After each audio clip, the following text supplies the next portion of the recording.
Hi வணக்கம். So இன்னைக்கு வந்து டே 3 திருவிழா வந்து ஸ்டார்ட் ஆகிடுச்சு. இது டே 2 முடிஞ்சிருச்சு. டே 2 வந்து நேற்று பாட்டு கச்சேரி செம்ம சூப்பர். ஸோ ஆடல் செம்மையாக டான்ஸ் ஆனாங்க. சூப்பர் பர்ஃபார்மன்ஸ் தான் எல்லாமே. நாங்கள் ஃபுல்லாக பார்த்தோம்.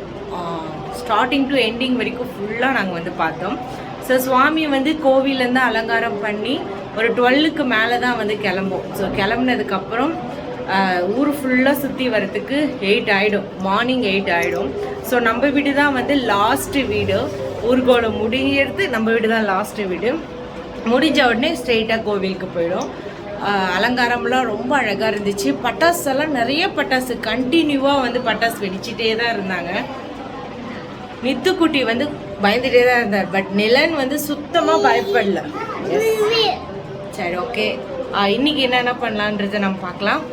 வாங்க வீடியோக்குள்ளே பார்க்கலாம். பாய்.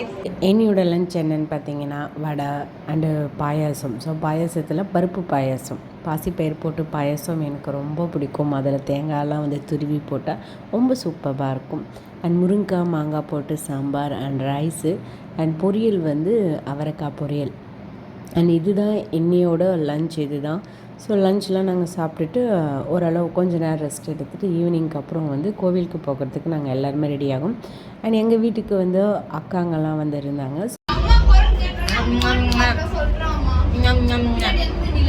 போலாமா போலாமா போலாமா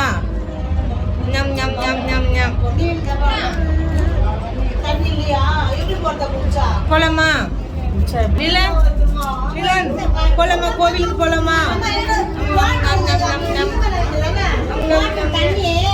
கோவிலுக்கு போலாமா.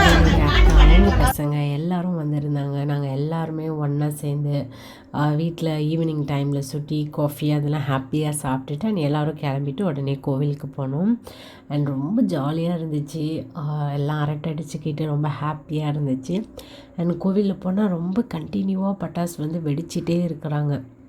அது பட்டாசு வெடிக்கிறதே கொஞ்சம் பயமாக இருக்குது. அது மாதிரி வெடிக்கிறாங்க. அண்ட் பாட்டு கச்சேரி வந்து ஒரு இடத்துல வைப்பாங்க. அது வந்து கோவிலுக்கும் அந்த இடத்துக்கும் ரொம்ப கிட்டதாக இருக்கும். அதே மாதிரி நம்ம வீட்டுக்கும் அந்த இடத்துக்குமே ரொம்ப கிட்ட. நித்வின் என்ன பண்ணுவார்னா அந்த டைம் ஸ்டார்ட் பண்ணுற டைமில் மட்டும் வந்து ஜஸ்ட் பார்த்துட்டு அவர் வந்து எஸ்கேப் ஆகிடுவார். திரும்பி வீட்டுக்கு வந்துடுவார். அவர் இருக்கவே மாட்டார் அவர் மட்டும் அங்கே. அண்ட் அக்காலாம் என்ன சொன்னாங்கன்னா, நீ வீடியோ எடுக்கிறேன்னு தெரிஞ்சிருந்தா நான் நல்லா ட்ரெஸ் பண்ணிட்டு வந்திருப்பேன், நல்லா சாரீ கட்டிட்டு வந்திருப்பேன் அப்படின்னாங்க. நீங்கள் ஆல்ரெடி எல்லாமே நல்லா தான் இருக்கீங்க அப்படின்னு நான் சொன்னேன். அண்ட் முடிச்சுட்டு எல்லோரும் கோவிலுக்கு போயிட்டு சுவாமி கும்பிட்டுட்டு அங்கே அலங்காரம்லாம் பண்ணிகிட்டே இருப்பாங்க. ஒரு 10 o'clock மேலே தான் வந்து சுவாமியெல்லாம் வந்து கோவில் விட்டு கிளம்புவோம். இதுக்குள்ளே போயிட்டு நாங்கள் ஜஸ்ட் பாட்டு கச்சேரி அவங்க எப்படி டான்ஸ் பண்ணுறாங்க எல்லாம் பார்த்துட்டு வருவோம். எல்லாருடைய பாட்டு கச்சேரியுமே வெரி குட் அப்படின்னு சொல்ல முடியாது. நம்மளுக்கு ஏற்ற மாதிரி ஒருத்தர் ரொம்ப பழைய பாட்டாக பாடுவாங்க, ஒருத்தர் டான்ஸ் வித் சாங்காக இருக்கும், ஒருத்தர் ஒன்லி சாங்காக இருக்கும்.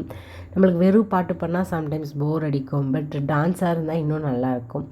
அண்டு ஓரளவு நாங்கள் எல்லாருமே பார்த்துட்டு அது கொஞ்ச நேரத்தில் நாங்கள் எல்லாருமே வந்து வீட்டுக்கு வந்துட்டோம். ஸோ அங்கே வந்து லாஸ்ட் டே தான் வந்து இங்கே நிறைய கடைகள்லாம் வரும்.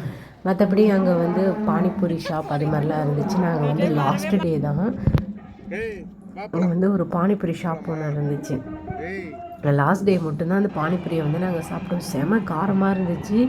பட் ஆனால் டேஸ்ட்டாக இருந்துச்சு. ஆனால் நாங்கள் நினச்சோம், ஐயோ இவ்வளோ நாள் நம்ம சாப்பிடவே இல்லையே, இன்றைக்கி தான் சாப்பிட்டோமே அப்படின்ட்டு. ஏன்னா இவ்வளோ நாள் இதெல்லாம் வாங்கி சாப்பிட தேவையில்ல அப்படின்ற ஒரு தாட்லேயே இருந்துட்டு ஃபைனலாக நாங்கள் வாங்கி சாப்பிட்டோம். பட் மிஸ் பண்ணிட்டோன்னு தோணுச்சு. தேங்க்ஸ் ஃபார் வாட்சிங்.